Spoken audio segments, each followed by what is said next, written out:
இரட்சகருமாகிய இயேசு கிறிஸ்துவின் அன்பான நாமத்தில் உங்கள் யாவருக்கும் கிருபையும் சமாதானமும் நிறைவாய் உண்டாயிருப்பதாக. இந்த நாளிலும் தியானத்திற்கென்று தெரிந்து கொள்ளப்பட்ட பகுதி 2 தீமோத்தேயு 4:7. நல்ல போராட்டத்தை போராடினேன், ஓட்டத்தை முடித்தேன், விசுவாசத்தை காத்து கொண்டேன். இந்த செய்தியின் தலைப்பு நல்ல போராட்டம். பொதுவாகவே நாம் ஏதாவது ஒரு போட்டியில் ஜெயம் எடுக்க வேண்டும் என்றால் நல்ல ஒரு போராட்டம் நாம் போராடியே ஆக வேண்டும்.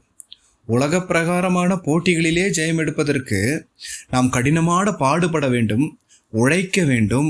ஒரு மிகப்பெரிய ஒரு போராட்டத்துக்கு பின்புதான் அது ஜெயமே நம்மால் சுதந்திரிக்க முடியும் என்றால், பரலோகத்தை சுதந்திரித்துக் கொள்ள வேண்டும் என்றால் இந்த ஆவிக்குரிய வாழ்க்கையில் நாம் எவ்வளவு பெரிய போராட்டத்தை போராட வேண்டியதாக இருக்கிறது. அதைத்தான் இங்கே அப்போஸ்தலனாகிய பவுல் கூறுகிறான், நல்ல போராட்டத்தை போராடினேன் என்று. ஆண்டவருக்காக, கிறிஸ்துவுக்காக ஆவிக்குரிய ஜீவியத்தில் எத்தனை பாடுகள் வந்தாலும் அத்தனை பாடுகளிலும் ஜெயம் எடுத்து கிறிஸ்துவின் பட்சத்தில் நின்றேன் என்று அவன் விசுவாசத்தில் அறிக்கையிடுகிறான். உலகத்திலே நல்ல போராட்டம் அப்படின்னு அப்போஸ்தலனாகிய பவுல் சொல்கிறான் என்றால், அப்போ வேற ஏதோ ஒரு கெட்ட போராட்டம் இருக்குதுன்னு அர்த்தம். அப்படின்னா என்ன? கெட்ட போராட்டம்னா என்ன என்றால், உலகத்திற்காகவும் அதன் இச்சைகளுக்காகவும் போராடுவது தான் இந்த உலக பிரகாரமான போராட்டம். அது நல்ல போராட்டமே கிடையாது. அதெல்லாம் அழிந்து போய்விடும். இந்த உலகத்திற்காகவும் உலகத்தின் காரியங்களுக்காகவும் நாம் போராடி அதை எப்படியாவது நம்ம பெற்றுக்கொள்ள வேண்டும் என்று நாம் கடினப்பட்டு பிரயாசப்பட்டு நாம் அதை சுதந்திரித்து கொண்டோம் என்றால் அது ஒரு நாள் அழிந்து விடும். அது நல்ல போராட்டமே கிடையாது. நல்ல போராட்டம் எதுவென்றால், நாம் போராடி ஜெயம் பெற்று முடிவு பரியந்தும் பரலோக ராஜ்யத்துக்கு சேர்த்து கொள்ளும்படி நிலை நிற்பது இருக்குது பார்த்தீங்களா, அதுதான் நல்ல போராட்டம். இங்க அப்போஸ்தலனாகிய பவுலும் உலகத்திற்காக போராடி இருக்கிறான். அவன் ஆண்டவர் இயேசு கிறிஸ்துவை சந்திக்கும் வரைக்கும் அவன் நல்ல போராட்டத்தை போராடவே இல்லை. கிறிஸ்துவர்களையும் கிறிஸ்துவம் என்கிற ஒரு மார்க்கத்தை அழித்து விட வேண்டும் என்று வகை தேடி கொண்டிருந்தவன் இந்த அப்போஸ்தலனாகிய பவுல். அப்போஸ்தலர் 8:3 9 1-2 வாசித்து பார்த்தால் தெரியும்.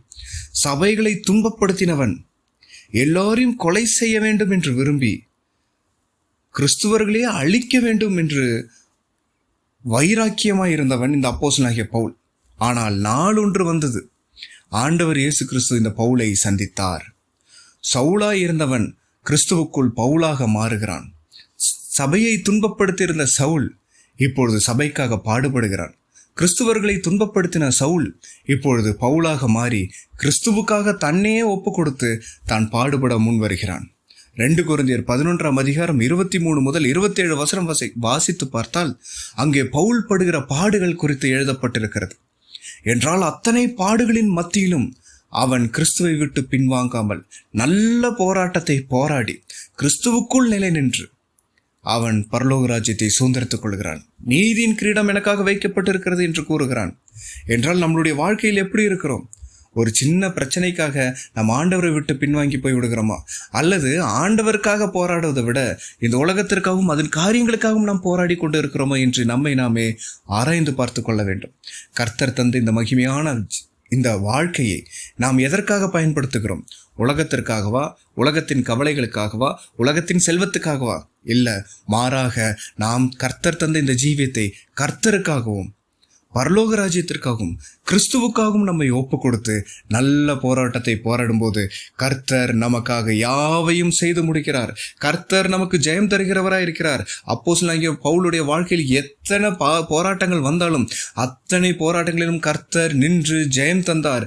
அற்புதங்களினாலும் அதிசயங்களினாலும் பவுலை வழிநடத்தி கர்த்தர் அவனுக்காக வைத்த ஊழியத்தை பவுலின் வாழ்க்கையில் நிறைவேற்றும்படியாக கர்த்தர் துணை நின்றார் என்றால் நமக்காக வைத்த ஆசீர்வாதங்களும் கர்த்தர் நமக்கு தருவார். நமக்காக வைத்த அந்த ஆண்டவருடைய ஊழியத்தையும் செய்யும்படி கர்த்தர் நமக்கு பலன் தருவார். கர்த்தருடைய திட்டம் நம்மளுடைய வாழ்க்கையில் நிறைவேறும்.